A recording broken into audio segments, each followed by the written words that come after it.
friends, welcome back to my channel. Now, as already promised, I'm going to show some eye makeups only.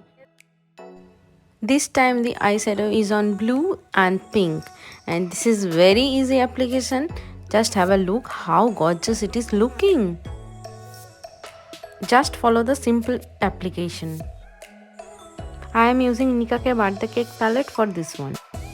Taking the pink shade and blending it well on my eyelids as a transition shade.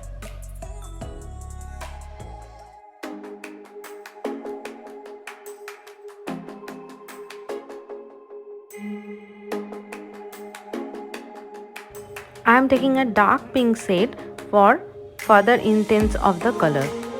Always blend the eyeshadow with a fluffy brush, but don't overblend it. Now taking a very dark pink shade and just tapping on the corner of the eye.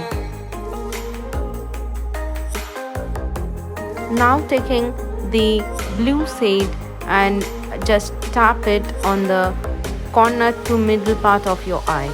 Just take the glitter blue shade and put it on middle of your eye.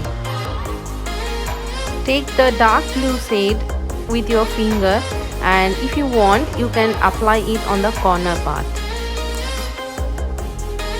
Take the earlier dark pink shade and just even out any blue from there and apply the same underneath your eyes or in the waterline. You can use any highlighter on the corner part and the brow bone of your eye, and you can apply the kajal, mascara, liner and lash as well. See how simple the application is, yet it is looking so elegant. So you can always try this one, and after trying, if you really like it, just send me a comment below that you really like it. Thank you. If you like it, do like, share and subscribe the video, and also follow me on Instagram.